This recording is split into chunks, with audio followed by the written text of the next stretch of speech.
હું હિમાલયમાં કથા કરતો હતો. ચાલો મારી અનુભવની તમને વાત કહું. ગંગોત્રીમાં કથા હતી.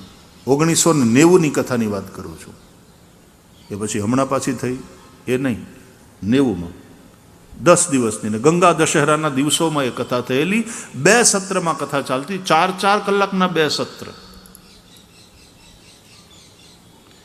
એમાં અમે અમારા એક સંગીતવાળાને સિતારવાળાને પરણાવી દીધો હતો ત્યાં. એના લગ્ન કરી લીધા હતા.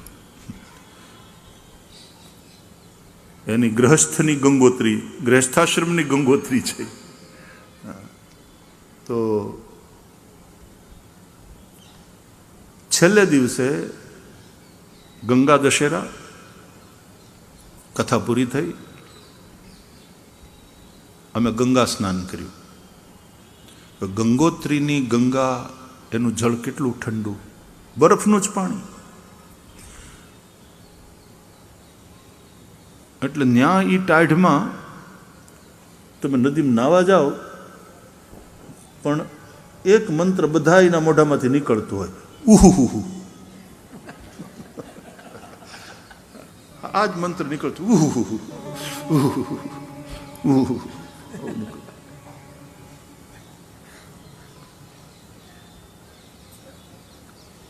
તે માંડ હિંમત કરીને 2-3 ડૂબકી મારી અને પછી જેવા બહાર નીકળવા જઈએ તો અમારે ત્યાં માળીઓ ઘણી બધી આવેલી એ સમયે. એટલે એ બધી માતાઓ આવીને કહે કે તમે હવે અમને ગંગા સ્નાન કરાવો. એટલે લોટો, ત્યાં કંઈ પાત્ર હતું આવડું કેવું, કે તમે આ ભરીને અમને અમારી માથે પધરાવો ને એક લોટો. સારું માડી, એમાં શું વાંધો. મેં આમ ગંગાજીમાંથી પાણી ભરી અને એ માડીઓને માથે પધરાવું, એને સ્નાન કરાવું, ગંગા જેવીને ગંગાનું સ્નાન કરાવું. હવે ત્યાં સુધી વાંધો નહીં, ભીને કપડે એમને ઊભો તો ઉહુ મંત્ર હાલતા હતા. ઠંડી એવી હતી ને પાછો ઠંડો પવન, ઉહુ મંત્ર ચાલુ. અને પછી એ માળીઓને જેમ હું પાત્ર માથે નાખી નવડાવું ને તો એને એમ થાય કે આપણે રેસિપ્રોકેટ તો કરવું જોઈએ ને. ભાઈ આપણને નવડાવે તો આપણે ભાઈને નવડાવવા પડે. તો એ વળી પાછા બીજો આટલું પાત્ર લઈને નાનકડી એવી ડોલ ને એ ગંગાજીમાંથી પાણી લઈને પાછો મારી ઉપર, મારે ડબલ ઉહુ. મંત્ર વધારે જોરથી નીકળે. એટલે એમ એ 20-25 માતાઓને મેં માથે જલપાત્રથી નવડાવ્યા, પણ એ બધાએ પાછા મને નવડાવ્યા. તો એક તો 3 ડૂબકી મારેલી અને પછી પાછી 20 ડોલ માથે આવી. ને અમારા આવડા બધા સંગીતવાળા છે ને, એ તમે તો તે દી નહીં, મંડળી જુદી હતી, પણ એ વિનોદ કરતા કે આ ગંગાજીમાં 10 મિનિટ નાય અને પછી પોતાના બુસ્કોટના બટનને પૂરેપૂરા જે બીડી આપે, બંધ કરી આપે અને 100 રૂપિયા આપવા ઇનામ. એમ થીજી જાય બધું, અંગો આમ જડ થઈ જાય. એટલે કપડાં બદલીને ગયા ઉતારે ને તે જ દિવસે નીકળવાનું હતું. અને જેવો હું ઉતારે પહોંચ્યો ને જે શરીર તપ્યું, શરીરે રિએક્ટ કર્યું ને જે તાવ આવ્યો, ટાઢ લાગી ગઈ. એટલે ત્યાં જેટલા બધા હતા એણે તો બધા ઓહળિયા કર્યા, ને કોઈ કે આ ગરમ પીવડાવ્યું, કોઈ કે રાબ પીવડાવવાનું, કોઈ કે આવડા કરો, ગોદડા ઓઢાડ્યા. એવી ટાઢ ચડી અને તાવ ભરાઈ ગયો. અને 2 કલાક પછી તો ઉતરવાનું ચાલુ કરવાનું હતું. એમાં એક મહાત્મા આવ્યા. આ હિમાલય જડીબુટ્ટીનું ઘર, એની વાત કરું છું. એ મહાત્મા એને બહાર આવીને કહ્યું કે ભાઈ ઓજાજી સે મિલના હૈ. ત્યારે આમ ભાઈશ્રી તરીકે બહુ પ્રસિદ્ધિ નહીં. તો એ કે महाराज आज तो निकलना है. बोले इसीलिए मिलने आए हैं हम, उनको जरा जय श्री कृष्ण कर ले. कथा में बड़ा आनंद आया. बोले महाराज जी जरा उनको बुखार तेज हो गई है तो सोए हैं. अरे बोले ऐसा है क्या, ले जाओ मुझे उनके पास ले जाओ. તો મારી પાસે આવ્યા. મને કે કોઈક મહાત્મા આવ્યા છે અને એ આગ્રહ રાખે છે તમારી પાસે આવવાનો. મેં તો બધા બોલાવો બોલાવો. તો મહારાજ આવ્યા મારી પાસે. આવ્યા એ ભેગા હું સમજી ગયો કે આ તો કથામાં રોજ આવતા હતા. हाँ महाप्रभु, कारण कि अनेक संतों आता था ત્યાં कथा, तो उनको देखते ही मैंने पहचान लिया. क्या हो गया ओझा जी? मैं कहा गंगा स्नान महाराज जी, थोड़ी सी तेज बुखार हो गई है. हम जो हम कोई बात नहीं, चिंता की बात नहीं, मैं अभी जाके आता हूँ. बापू अपना 2 कलाक में तो उतरवानुं छे. बोले हमको चिंता है, इतना तेज बुखार. बोले आप लोग ठहरो, मैं अभी अपनी गुफा में जाता हूँ.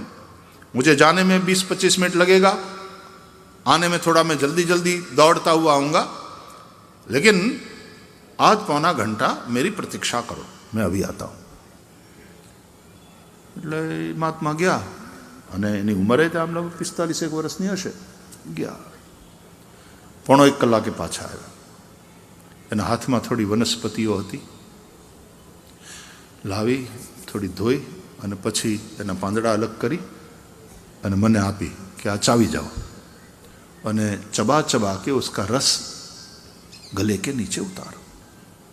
તો આજુબાજુવાળા ઘણા બધા પાછા माड़ियों तो बड़ी जशोदाना भाव वाली चिंता कर, अरे महाराज कुछ होगा तो नहीं उससे, और कुछ तो. अरे बोले नहीं माई चिंता मत करो, आप चबाओ इसको, ठीक से चबाओ.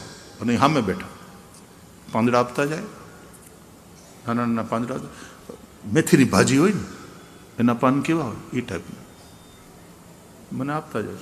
ચબાઓ ચબાઓ और उसका रस गले के नीचे उतारो. તો એવી રીતે મેં થોડી વાર ચાવ્યું, એ મને આપતા ગયા, હું પ્રસાદ લેતો ગયો, ચાવી ચાવીને રસ ગળાની નીચે ઉતાર્યો. માત્ર 10 મિનિટ, માત્ર 10 મિનિટ કે કદાચ એના કરતાં ઓછો સમય, તાવ ગાયબ. ગોદડા બધા મેં ફેંકી દીધા, કાઢી નાખ્યા, एकदम तरोताजा. मैंने कहा कैसा लग रहा है? तो महाराज जैसे कुछ बुखार था ही नहीं, बढ़िया. यह है हिमालय की प्रसादी.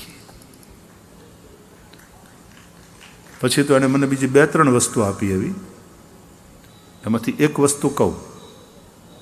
એક આટલી વેત જેટલી એક નનકોડી કોઈ વૃક્ષની લાકડી હતી, ये आपी. बोले ये आप कथा में जाओ ना, तो जैसे चंदन आप ठाकुर जी की पूजा के लिए तैयार करते हो, कास्ट ओला पत्थर ऊपर घसी और पछी ये चंदन नो जब लेम्प लगाड़ो ने अँ लगाड़ी जाजो, मजा आएगा, ताजा रहोगे, मस्त रहोगे, शक्ति पूरी बनी रहेगी.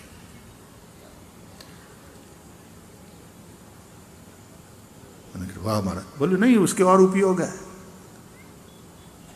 ये लकड़ी जहां रहती है वहां सांप बिच्छू कुछ भी नहीं आ सकता. बोले हम तो बाबा लोग हैं, जंगलों में जंगली आदमी हैं, तब करते हैं, पड़े रहते हैं गुफाओं में, तो ये रखना पड़ता है कि सांप बिच्छू कुछ भी नहीं आएगा. फिर बोले अभी एक बोला ना कि माचिस ले आओ, तो भाई કોઈની પાસે લાઇટર હોય તો લાવો. અને પછી એમણે એ લાઇટરથી એની નોક હતી અને આમ તે મીણબત્તી જેમ પેટે ને એમ પેટ્યું અને દીવો થયો कि ये हमारा दिया है. कभी कभी गुफाओं में जरूरत पड़ती है रात में, तो बस यही दिया जला लेते हैं, इसकी जोत में अपना काम कर लेते हैं. वाह महाराज अद्भुत. मैंने कहा थोड़ी देर ठहरो. 2-3 मिनट थी तो एवी सुगंध चारे बाजू प्रसरी. तो मैं कहा मैंने कि इसी में से आ रही है, यही हमारी धूप बत्ती है, यही हमारा दिया है, यही सांप बिच्छुओं को दूर रखने वाली और यही शक्ति दाता. एक ज लाकड़ू, एक ज जड़ी बूटी અને એના આટલા આટલા તો મેં મારી નજરે જોયા. तो हिमालय जड़ी बूटी का घर है. हमारे जंगलों में बहुत सारी वनस्पति, महाभारत कहता है फल और फूलों से भरे हुए वृक्ष इस जगत में मनुष्यों को तृप्त करते हैं। जो वृक्ष लगाते हैं उनके वे वृक्ष परलोक में पुत्र की भांति उन्हें पार उतारते हैं। દીકરો ન હોય, પુત્ર ન હોય, સંતાન ન હોય, જે ભાગ્યમાં હોય તો, પણ દુખી ન થવું.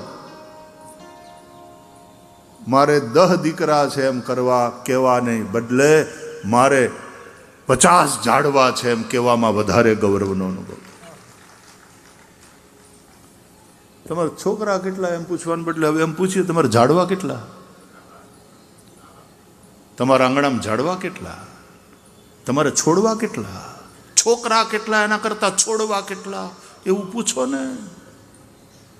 અને ખરેખર છોકરા તો ક્યારેક ભૂંડા લગાડે, પણ આંગણામાં છોડવા હોય ને એનાથી આંગણું એવું રૂડું લાગે, એવું રળિયામણું લાગે.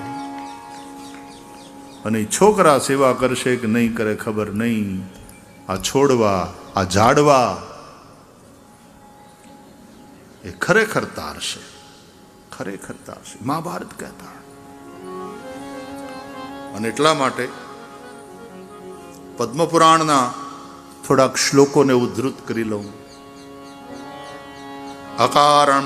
અકારણમ નરો યસ્તુ યુષ્મચ્છેદન ભેદનમ કરિષ્યતિ મહામોહાત તમેષામનુયાસ્યતિ અલ્પામેવ મતિમ કૃત્વા યો નરો બુદ્ધિમોહિતઃ શ્લેષ્મમૂત્ર પુરીષાણિ યુષ્માસુ પ્રતિમોક્ષતિ તમેવ યાસ્યતિ ક્ષિપ્રમ તત્રૈવ ચ નિવસ્યતિ.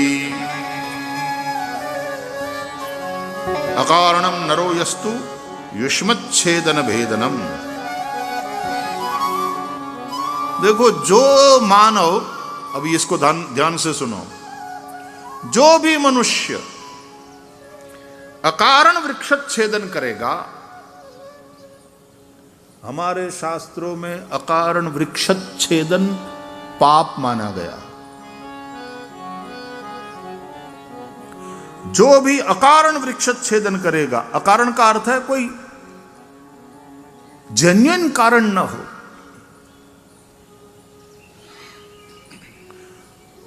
આપણા આદરણીય મુળુભાઈ બેરા આવીને બેઠા છે. પહેલા આ વિભાગે એમણે સંભાળ્યો વન અને પર્યાવરણનો.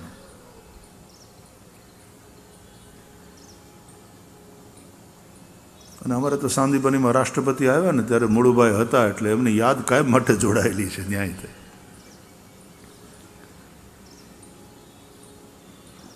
વચ્ચે પણ એ પોતે મિનિસ્ટર હતા ત્યારે પણ એકાદ એવી રીતે જંગલમાં અને આ વન માટે થઈને કથાની વાત. વનની રક્ષા, માત્ર રક્ષા નહીં, વનની વૃદ્ધિ અત્યારે જરૂરી. ફરીથી કહું, રાષ્ટ્રીય વન નીતિ અનુસાર 33% જમીનમાં વૃક્ષો હોવા જોઈએ અને પર્વતાળ ક્ષેત્રમાં તો 66%માં વૃક્ષો હોવા જોઈએ. એ આપણી રાષ્ટ્રીય વન નીતિ છે.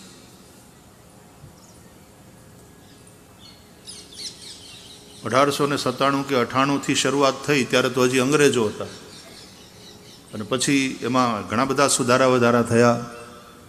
1952માં આઝાદી પછી પણ એનું પુનરીક્ષણ કરવામાં આવ્યું અને એ રીતે જે ફેરફારો સુધારા વધારા કરવાના હતા એ કર્યા. પણ સરકાર એટલે આપણી સરકાર, સરકાર એટલે આપણે, અને આપણે એટલે સરકાર. કારણ કે for the people, by the people, of the people ગણતંત્ર છે. અને તેથી સમજવું પડશે, જવાબદારી લેવી પણ પડશે. નહીં તો પર કેપિટા ઇન્કમ ભલે વધી જશે, આપણે દુનિયામાં ત્રીજી મોટી અર્થવ્યવસ્થા બનીને ભલે ઉભરીશું, પણ વૃક્ષોની બાબતમાં દરિદ્ર રહીશું, પર્યાવરણની બાબતમાં આપણે બીમાર રહીશું, તો અંતે રાષ્ટ્રને નુકસાન થશે, પ્રજાને નુકસાન થશે. जीवन ही नहीं है. पहलू सुख ते जाते नर्या. आरोग्य पहला सुख निरोगी काया, ऐसा स्वस्थ जीवन है, सुदृढ़ शरीर है तो सारे भोग तुम्हारे हैं, आनंद करोगे। बाकी ताव આવ્યો ને મોનથાળ ખવડાવો લ્યો, મોઢું કડવું થઈ ગયું, કઈ ભાવતું નથી, ખાવાનું મન થતું નથી. આટલા ભોગો છે પણ ભોગો ભોગવવા માટે થઈને એવું શરીર પણ જોઈએ ને, અને એ માટે થઈ પર્યાવરણ, વાયુની શુદ્ધિ, જળની શુદ્ધિ, કેવું પોલ્યુશન, કેવું.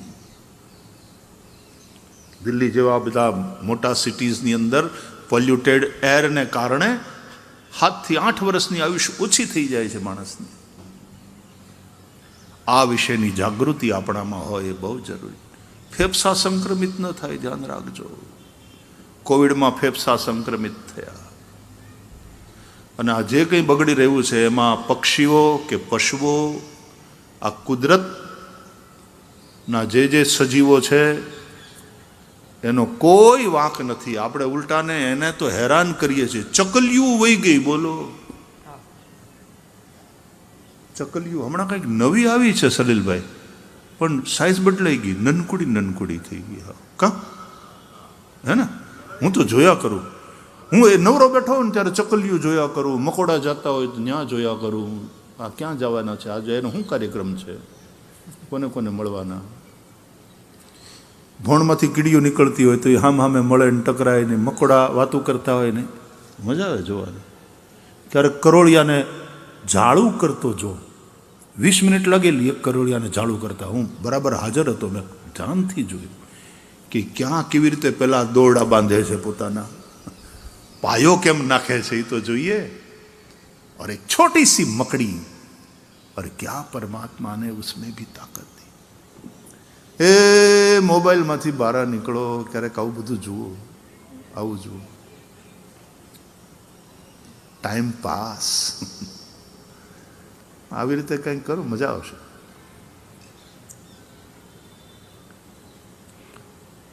અને મોબાઈલની વાત હોય તો મેં તો એક વિડીયો જોયેલો, કાગડાનો હતો, પોપટનો હતો. આપણે તો ગમે ત્યાં કચરા ફેંકી દઈએ, આપણે માણસની જાત સમજતા જ નથી, એવું ગંદકી કરીએ, ગમે ત્યાં કાગળિયા ફેંકીએ, ગમે ત્યાં ડૂચા ફાડીને ફેંકી દઈએ. અને કાગડા સમજદાર છે, બોલો. એ આમ કચરા ઉપાડીને ડસ્ટબિનમાં નાખે. હા, આખો સ્ક્રીન કર, બહુ સરસ. બોલો, પ્લાસ્ટિકની બોટલ કોક ક્યાંક ફેંકીને વહી ગયું હશે તો આ સમજદાર કાગડો છે ને, જો કચરા ઉપાડીને ડસ્ટબિનમાં નાખે.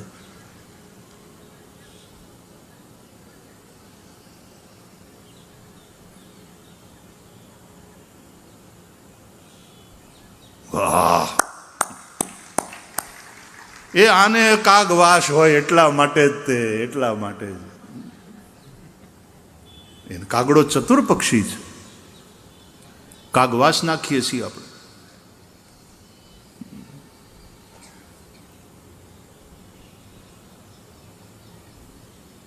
કેવો કામઢો અને સમજદાર છે, જુઓ તો ખરા. સમજાય છે? કાગડા સમજે છે, માણસની ભૂલને કાગડા સુધારે છે. બોલો, આપણે શરમાવવું જોઈએ, કેમ ફેંકાય કચરો જ્યાં ત્યાં, કેમ ગંદકી કરાય. હાથ ઉઠાવો. આપણે તો कम से कम हम संभल जाएंगे, જ્યાં ત્યાં કચરો નહીં ફેંકીએ, જ્યાં ત્યાં ગંદકી નહીં કરીએ. ક્યાંક કોક ઠેકાણે ક્યાંક કચરો દેખાશે તો ઉપાડીને આપણે ડસ્ટબિનમાં નાખશું.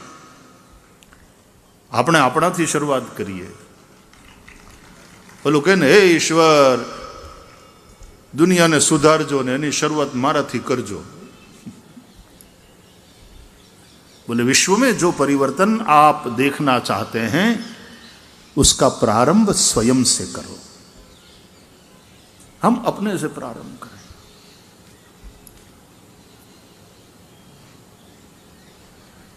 કોઈક જગ્યાએ બહુ સરસ વાક્ય વાંચ્યું હતું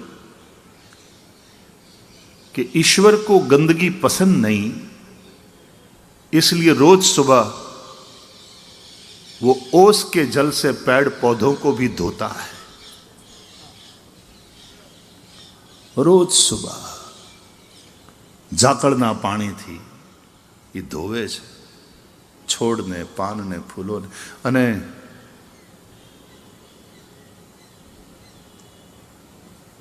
ફૂલોની પાંખડીઓ ઉપર બાજેલા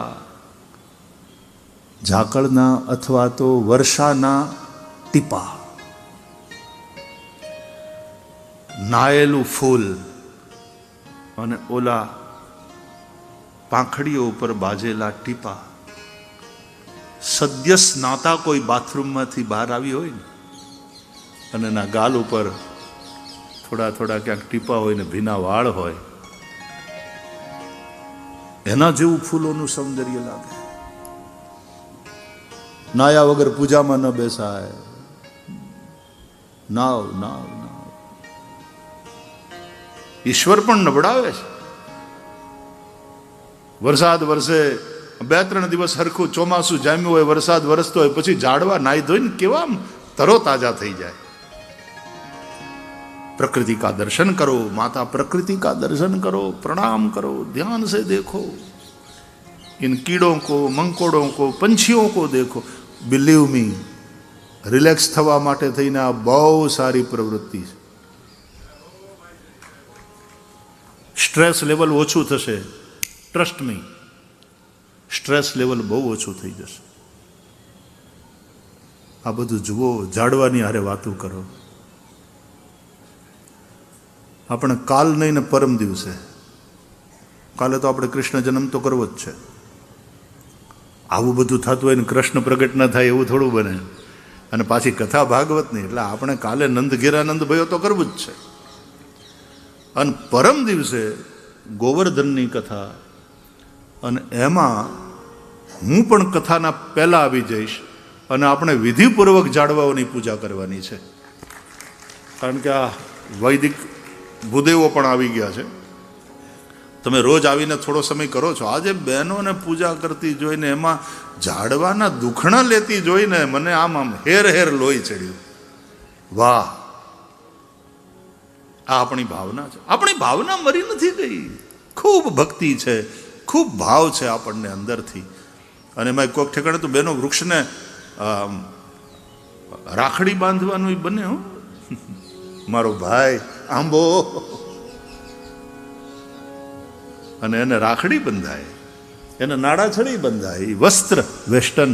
અને બહેનો વટ સાવિત્રીના દિવસે તો વડલાનું પૂજન કરીને પછી કેવી રીતે ઓલો સૂતરનો દડો લઈ અને પરિક્રમા કરતી હોય. આ આપણી સંસ્કૃતિ છે. આ બધું ભૂલાતું જાય છે, એ તકલીફ છે. આપણે નવા યુગની સાથે ડગ માંડવાના છે, પણ આપણી જે પુરાતન પરંપરાઓ અને એ પરંપરાઓની પાછળ જે સંદેશ છે એને બરાબર યાદ રાખીને ભારતને આપણે વિશ્વગુરુ બનાવવા તરફ લઈ જવાનું છે. भारत विश्व को बहुत कुछ दे सकता है. विश्व से लेने लायक भी बहुत चीजें हैं. हम लेंगे, हम सीखेंगे, लेकिन भारत विश्व को बहुत कुछ सिखा भी सकता है. भारत के पास विश्व को देने के लिए बहुत सारी चीजें हैं. મને યાદ છે, નાનપણ ગામડામાં જન્મ્યો, ગામડામાં મોટો થયો, ગામડામાં જીવ્યો, દેશી નળિયાવાળા ખોરડામાં રહ્યા. એટલે મને યાદ છે, નદીએ નાવા જતા અને આરાવારા આવે ને ત્યારે નદીએ નાય ભીને લુગડે, લોટા ને આન તેન જે કંઈ પાત્ર હોય એ લઈ અને પછી પાણી ભરી ભરી અને કિનારે ઉભેલા ઝાડવાને પાણી પાવાનું. આ આપણી પદ્ધતિ હતી. પીપળાને પાણી, વડલાને પાણી, બોરડીને પાણી, અરે બાવળને પાણી, ધ્રોખડને પાણી, આ બધાને પાણી પાવાનું અને પુણ્ય કમાવાનું. આ પરંપરાઓ આપણા વડીલોએ આપણને આપી હતી. હમ કહાં નિકલ ગયે, ये कहां आ गए हम, ये कहां निकल आए. अपने देश को कहां छोड़ के आए, अपने मुल्क को कहां छोड़ के आए।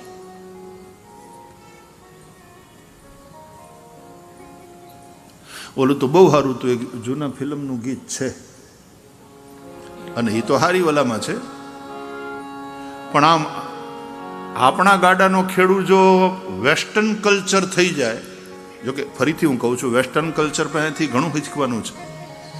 એ લોકોએ ત્યાં એક ઝાડવું કાપવાની અનુમતિ ત્યારે આપે છે, અને એક તો વેલિડ કારણ હોય, જેન્યુઇન કોઈ કારણ હોય તો, અને પછી તમારે એની સામે આટલા 5 કે 6 ઝાડવા વાવવાનું પ્રોમિસ સરકારને આપવાનું, તો જ તમે એ ઝાડ કાપી શકો. પણ આપણો આ ભૌતિકવાદ આપણને ક્યાં લઈ જશે? भौतिकता गलत नहीं है, लेकिन भौतिकवाद, भोगवाद અને આપણું જે આ પેટ જ નથી ભરાતું ને, એ તકલીફ છે. देखो भागवत क्या कहता है. હું કલકત્તામાં કથા કરતો હતો ત્યારે કમ્યુનિસ્ટ સરકાર હતી ત્યાં, અને સરપ્રાઇઝિંગલી કમ્યુનિસ્ટ ગવર્મેન્ટના એક કેબિનેટ મિનિસ્ટર તે દિવસે કથામાં બેઠા હતા. એ તો કમ્યુનિસ્ટોને કથા કોઈ મેળ ન પડે, પણ એ બેઠા હતા. મૂળે હિન્દુ, અંદરથી અને ભાવ. એટલે પછી મેં આ શ્લોક ઉદ્ધૃત કર્યો ભાગવતનો, અને શ્લોક એમ કહે છે, તમે સમજદાર વર્ગના લોકો અહીંયા બેઠા છો ને આ ગુજરાતની રાજધાની છે, એટલે રાજધાનીમાં જે કહેવાય એ બહુ મોટી આશા અને અપેક્ષાથી કહેતો નથી, વાવું છું. ઉગશે જ.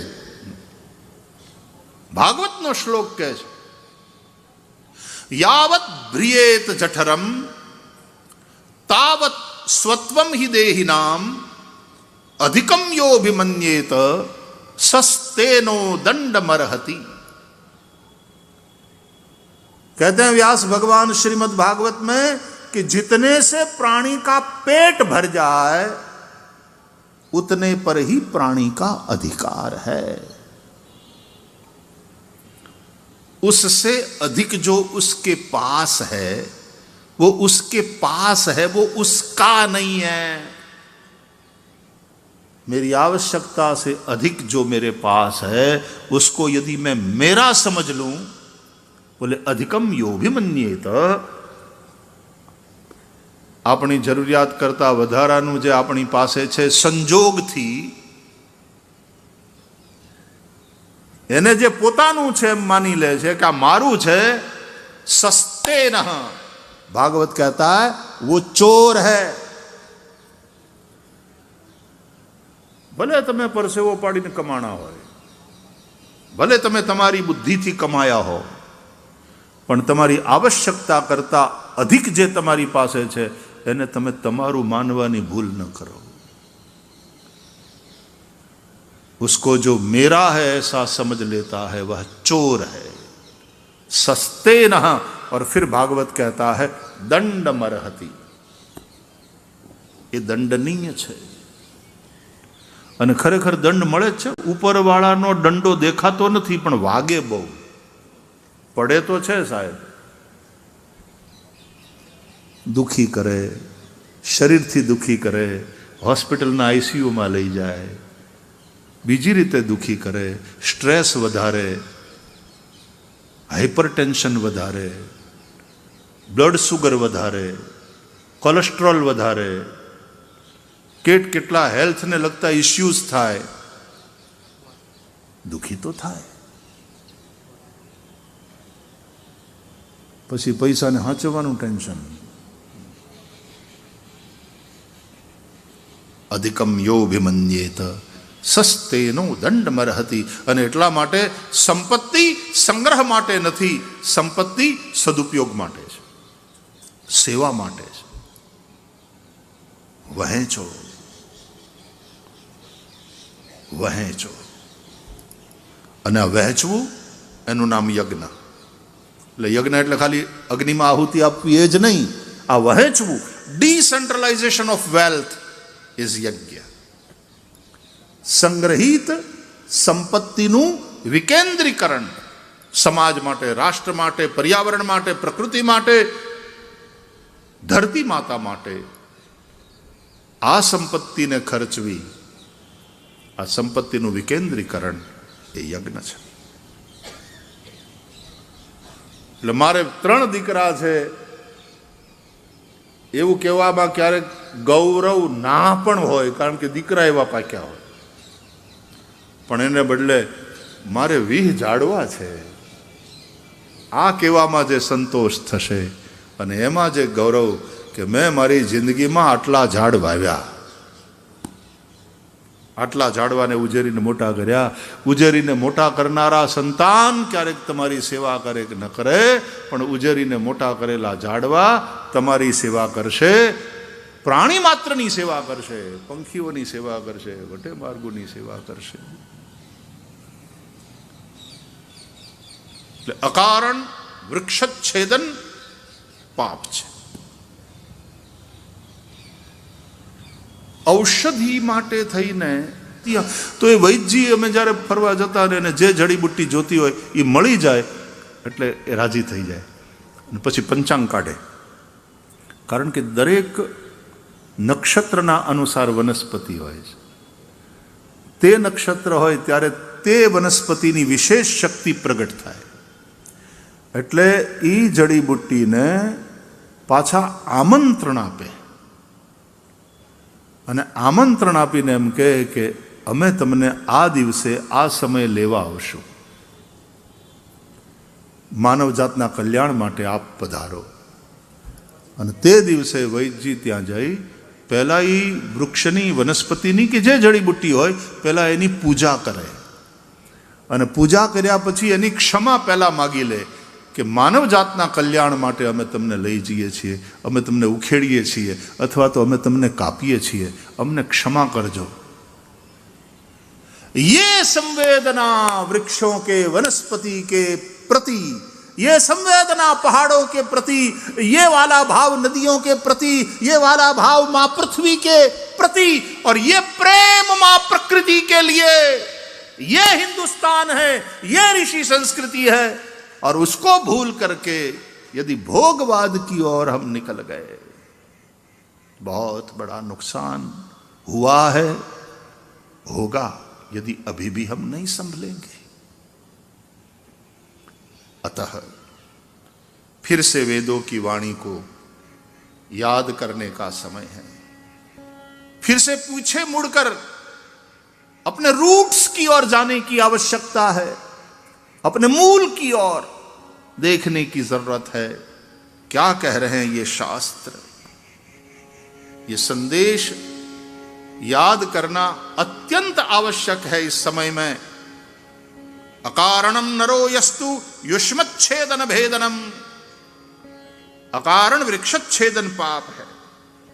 चिकित्सा या यज्ञ पूजा इत्यादि के अतिरिक्त अकारण कोई वृक्ष का छेदन करेगा, उसको हानि पहुंचाएगा.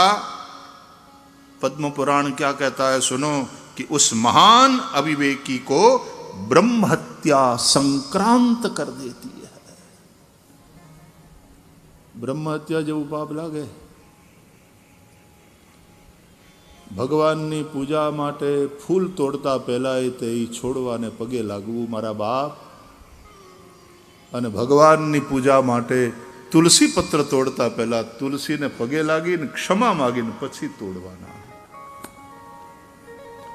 आटली संवेदना माता प्रकृति के प्रति हमारे शास्त्रों ने सिखाई है, हमारे धर्म ने सिखाई है, हमारे ऋषियों ने हमें ये संस्कार, ये संदेश दिया.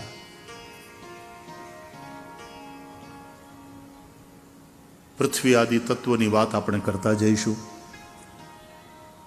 અને મારે પૃથ્વીની વાત કરતી વખતે તમને ભાગવતમાંથી પૃથુ ચરિત્ર સંભળાવવું છે. હું કાલે સંભળાવીશ. અને કૃષ્ણ જન્મ તો પાછા કરવાના જ. અને આમાં તો આપણને છૂટ છે ને, આમાંથી લીધું, આમાંથી લીધું, આમાંથી લીધું, અલગ અલગ અલગ સ્કંદોમાંથી લઈ અને તમારી સામે પ્રકૃતિ પૂજનની આ કથા થઈ રહી છે. આવો